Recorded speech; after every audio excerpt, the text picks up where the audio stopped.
Hey everybody, welcome back to When Harry Met Board Games. Today we have another top 10 list for you all. Today I'm going to be sharing with you guys my top 10 variable player power games. That's board games that include variable player powers. Now for those of you who don't know, variable player powers are basically special abilities unique to individual players, to individual characters, that distinguish them from other characters around the table, that give them certain advantages, sometimes disadvantages, and it adds a level of asymmetry to the gameplay. Now, this is something that I really enjoy in games, where I could really put myself in the person, in the shoes of a particular character, and know that my strategies are going to be slightly different than everybody else's just because of those special benefits and abilities that I do have. So without any further definitions, without any further ado, let's get straight to the list with my number 10 variable player power board game, and that is Robinson Crusoe, designed by Ignacy Trzewiczek and published by Portal Games. And this is a popular cooperative themed game that's renowned for its difficulty, for how rigorous it is as far as players successfully winning. As I mentioned, this is a cooperative game. You're playing against the game and you're trying to successfully accomplish certain objectives or certain missions. This game here comes with 7 different scenarios, each revving up in difficulty, and even the introductory scenario is very challenging. Now, this game here would actually rank higher on my list because I actually enjoy this game more than most games on this list. However, I did rank games based on how relevant, how much the variable player powers actually stand out, how much they actually impact the game.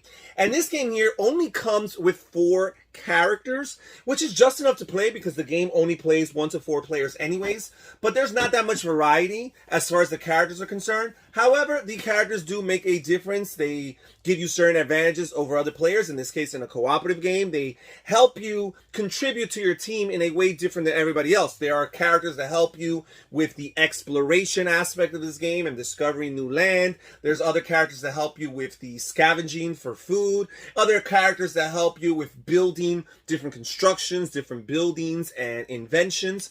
And this game here, basically, as the title indicates, Robinson Crusoe, you are stranded in an island. Each player is working towards survival and towards meeting the particular goals of the particular scenario.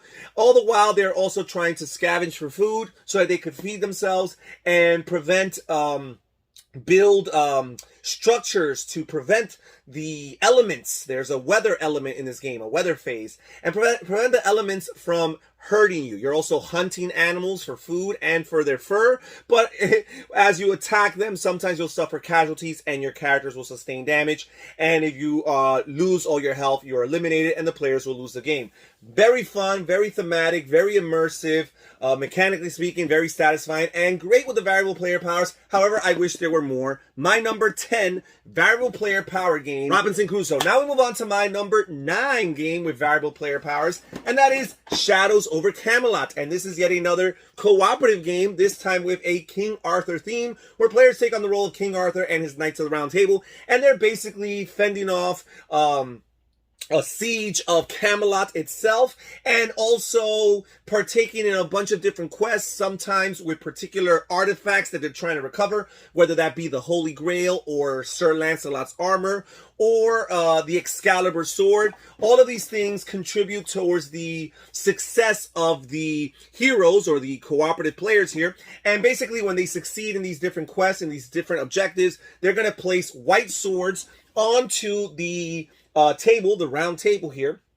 And there are 12 slots here. Once players have accomplished 7 slots that have white swords, or once they fill the entire table with swords and 7 or more are white swords, then the players will have successfully won the game. However, if there's 6 or more black swords indicating failures on different quests, then the players will lose. And as I mentioned, players will be taking on the role of King Arthur or his Knights of the Round Table, and you have all these really cool characters from King Arthur lore, and they each contribute 1 special ability, but that special ability is a game changer, and it's a difference maker, and it's definitely going to give you some direction as a player as to where you're going to invest your efforts. So with certain abilities, it's best that you carry out certain actions because that's where your strengths lie anyhow.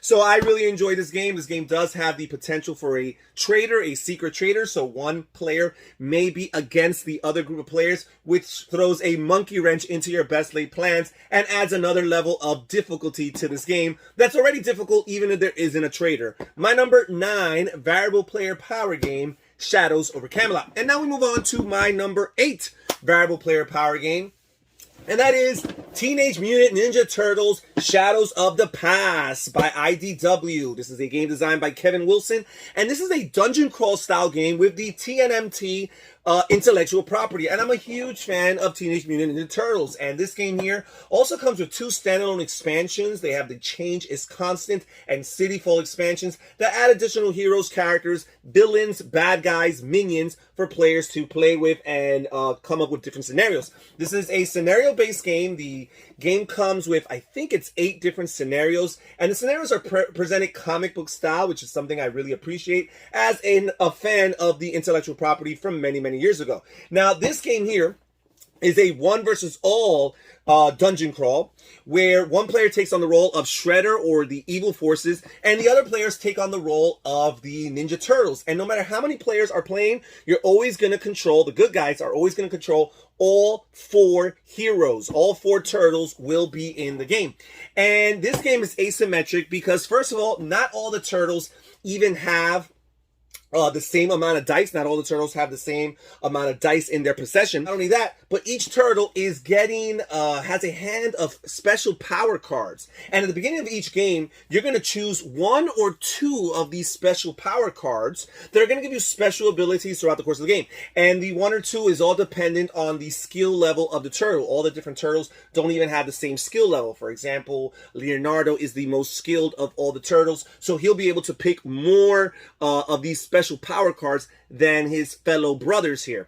And these special powers are really what are going to distinguish you among the other characters. The fact that you can do one particular ability that none of the other players can have. And again, you're going to gear your strategy in the direction of where your strengths lie as an individual player. Really cool. My number 8 variable player power game, Teenage Mutant Ninja Turtles Shadows of the Past. Now we move on to my number 8 variable player power game, or I should say my number 7. That was my number 8. And that is Eldritch Horror, designed by Corey Konieczka and published by Fantasy Flight Games. And this is part of their Arkham Horror File line of games, which are the Cthulhu Mythos games, the Cthulhu Mythos adventure games. And in this game, the board consists of a map of the world, and players are taking on the role of investigators who are going to the different parts of the world, fighting monsters, closing portals or gates to the other dimensions, all in the efforts to prevent the Elder Ones, the ancient gods, from breaking into our reality and basically devouring all that exists. And this game here comes with 12 different investigators in the base game. This is a cooperative game. And players are going to choose their different investigators.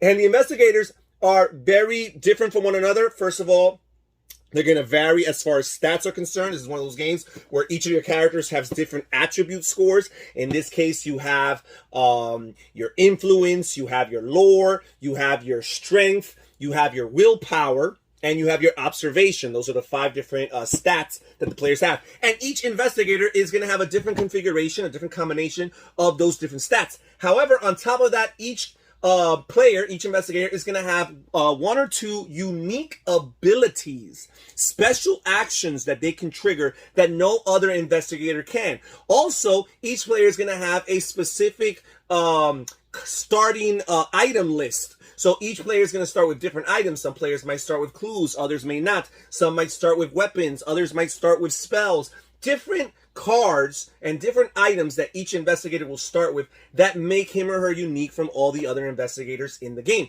And finally, each investigator is also going to have a different starting location. So the map consists of several locations: major locations, minor locations, city locations, sea locations, wilderness locations, and each character starts the game in a different location. And that's even very helpful for splitting up and dividing the task at hand, because one player might focus his or her actions on a particular region in the world based on where they start the game at, as opposed to other players who might start in a different continent. So I find that to be really cool. As far as the variable player powers are concerned, each investigator feels drastically different. My number 7 variable player power game, Eldritch Horror. And now we move on to my number 6 variable player power game, and that is Pandemic: The Cure. And this is the dice iteration of Pandemic, the cooperative game where players are taking on the role of different employees of the CDC, Center of Disease Control, and they're basically specialists who are traveling the world, and they are trying to treat viruses and cure them ultimately. Now, this is the dice-based version, and one of the reasons why I have this here as opposed to regular Pandemic or even Pandemic Legacy is because on top of the fact that each of these different characters, each of these different members of the CDC, on top of the fact that they each have unique abilities that distinguish them from all other players, in this particular game, the players also have different set of dice. So you have all of these customized dice that are color coordinated depending on the character. And basically each player, each character is going to have a set of dice in their own color that is slightly unique from all the other players. Some of the configurations on the 6 faces of the die might differ from the other players. Some might be more able to travel. Others are more prone to treating or curing diseases. Also, on top of all that, some of the characters have faces of the die that are completely unique to him or her, that no other character in the game has. And I find that to be really cool. Now, the dice element of this game definitely makes this a little bit more swingy of an experience compared to regular Pandemic. You can get very lucky or unlucky, as is typical with dice rolling games, but you're going to use your player abilities in order to mitigate that luck as much as possible. If you like Pandemic and have not tried the dice implementation, Pandemic: The Cure, this is something you have to look into. My number 6 variable player power game, Pandemic: The Cure. And now we move on to the top 5, the cream of the crop, my 5 favorite variable player power games, starting with my number 5, which is Pathfinder, the adventure card game. And this is based on the tabletop role-playing game Pathfinder 2nd edition from Paizo Inc. And this here is a card version, as the game title indicates, adventure card game. And just as I mentioned earlier with Robinson Crusoe, it would rank differently if I was going by how much I love the games. Pathfinder would probably not rank this high if I was just going by how much I enjoy the game, but I do enjoy how different the different characters are. So basically, players are going to choose one character, and I believe this base box here comes with like 12 different characters, and these different characters here, they are representing different races, different classes, kind of like a typical tabletop RPG. And they have different, not only do they have different abilities and different stats as far as the different attributes of strength, dexterity, wisdom, constitution. Not only do they have different stats and roll different dices or different dice based on their stats. For some stats, they might roll a D6 versus a D8 or a D10 or 12. Because they're more proficient at some of these things. Not only that, but their actions, your entire actions that you can take as a character, are determined by a deck of cards. You're going to prepare a deck of cards based on all the different cards that this game comes with. You're going to prepare a deck of cards, and that deck of cards is going to determine what your characters can do. Not only that, but your deck of cards represents your character's life or their health. If you run out of your deck of cards, then your character is dead. They're defeated, and therefore they have lost this current adventure, this current quest. But throughout the course of the game, you are taking different actions, and you're looting different locations that make up the board. And when you do these things, you're adding cards to your deck, which basically adds some life, buys you some time. You're also taking different actions that help you put some cards from your discard piles back on top of your deck, again, borrowing for your life. Now, the thing is, each of these different characters, as I mentioned, they have a particular deck limit as far as the different types of cards. So some cards, based on their class, based on their particular strengths and weaknesses, some characters can have more weapons in their deck than others. Other characters might be able to have more spell cards in their decks than others. Other characters might be able to have more ally cards in their deck than others. Others might have more blessing cards than others. So all of that is something you're factoring in. So as you're doing some deck building at the beginning of each game to prepare your character's deck, you have to factor in these particular limits according to their character card. And I do find that to be cool, and it makes playing each individual character very much different than the others. My number 5 variable player power game, Pathfinder, the adventure card game. And now we move on to my number 4. And speaking of tabletop role-playing games, my number 4 is Dragonfire. And this is a deck building game, more of the typical modern deck building genre than Pathfinder, the adventure card game. But instead of the Pathfinder RPG, instead we have the even more popular Dungeons and Dragons, the D&D RPG, as the theme for this game. And this is a re-implementation of Shadowrun Crossfire. And in this game, this deck building game, cooperative, fully cooperative game, you can play anywhere from 1 to 6 different players. And basically, ideally, you want to have at least 4 players so that you can have 4 players in the different classes. As a matter of fact, if you play with fewer than 4 characters, each character or some characters are going to get a secondary class to make sure that all 4 classes are depicted. And the 4 classes include your fighter, your cleric, your wizard, and your rogue, I believe it is. And these 4 characters here, these 4 classes, are going to be represented among different characters of different races. You might have a human or an elf or a dwarf representing these different classes here. And here's some of the different character sheets that the game comes with. And the cool thing about this game is that not only are you going to have a little bit of a variable player situation based on your character class, because based on your class and your particular character, you're going to have a specific amount, a specific starting configuration for your deck, right? Typically speaking, in deck building games, all players start with the same exact weak deck. In this case, yes, all players will start with a weak deck, but it's not going to be exactly the same as every other player because based on their character, they're going to have more of some cards versus the others. Also, since this game is meant to be played campaign style, throughout the course of the campaign, players are going to be leveling up. They're going to be acquiring experience points upon successfully completing different quests, or even sometimes unsuccessfully completing these quests. And after they have a certain amount of experience points, they're going to be able to buy these different skills,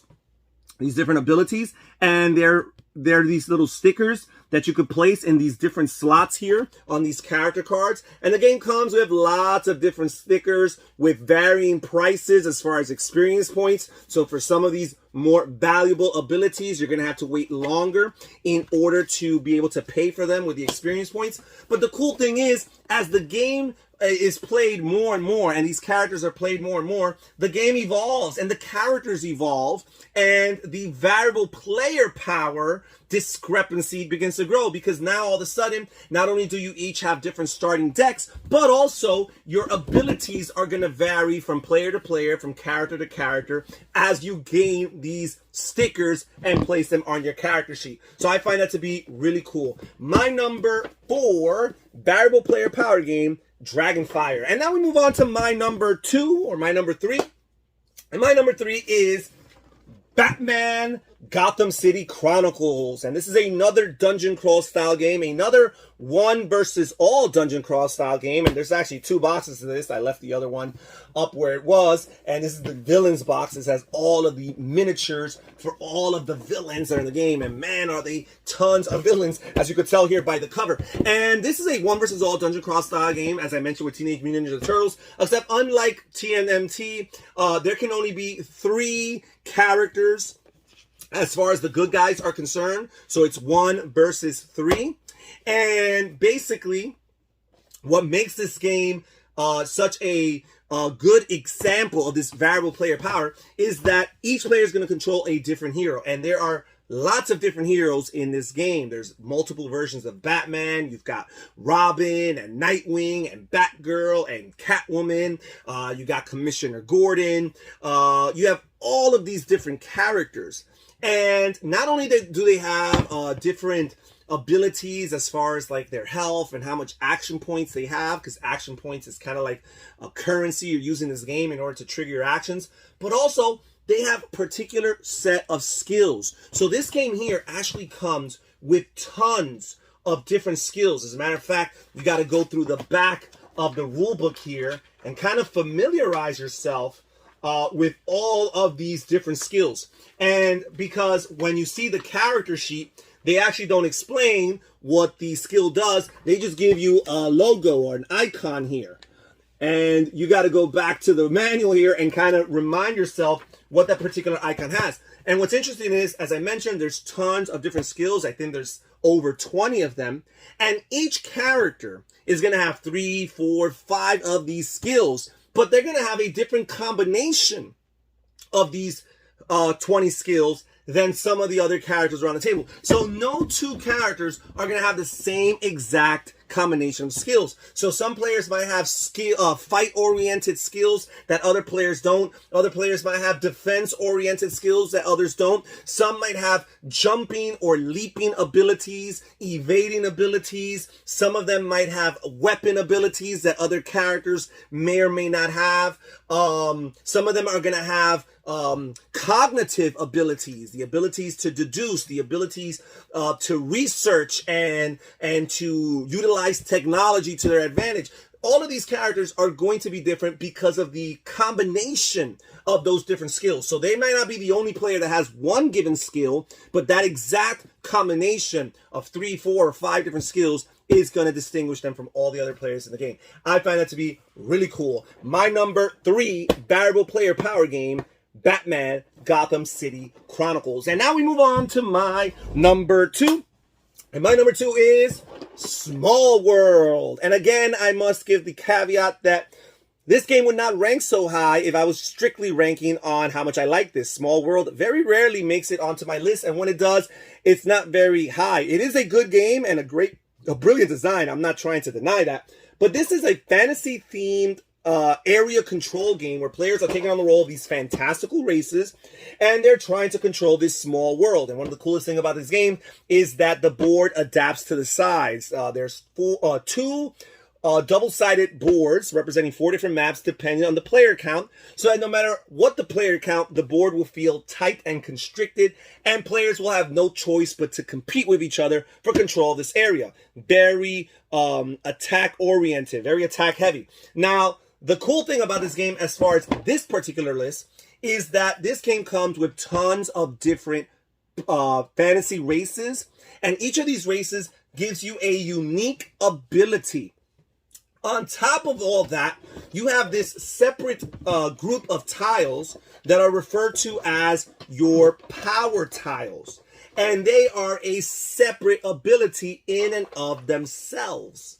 And this game is so highly modular because what happens is you end up shuffling the races and the power tiles. And at the beginning of the game, you end up creating all of these different combinations of race and power tiles. So basically, each race is going to have 2 abilities. 2 different special abilities that distinguish them from all the others. And from game to game, it's going to be different. It's going to vary because you do not just have one race that has those 2 abilities. Instead, they separate it into these 2 different tiles to make it a more modular experience. And that's something that I really appreciate. This game here, you're trying to strike the perfect balance, the timing of knowing when to put your current race in decline, when you've milked it for what it's worth, and get ready to adapt or adopt a new race for the next stretch in the game, and ultimately trying to have the most victory points at the end of the game. Really cool from a variable player power game. This is not, there's very few games that do it better, and that's why it ranks number 2 for me, Small World. And now we move on to my number 1, my favorite variable player power game. and that is Cosmic Encounter, guys. I love this game, this space-themed, alien-themed, negotiating game where players are taking on the role of different space alien races, and all in the efforts to basically have intergalactic dominance. However, sometimes this is brought about or accomplished through military combat, sometimes through diplomacy and negotiation. And the cool thing about this game is that you can potentially have multiple winners if players learn to agree and align themselves with one another. However, you need to have at least one loser. Now, the cool thing about this game, the best thing about this game, are those alien races. The base game alone comes with 50 different races. There are 6 expansions out there. Each expansion's at like 20 or more races to the pool. There is a new expansion announced for this summer, which actually introduces campaign play, and I am very much looking forward to that one. And all of these alien powers, they work so different from one another. Some of them rely on brute force, others are more nuanced and rely on shrewd play, cunning, and knowing who to align yourself with, knowing how to navigate those murky political waters.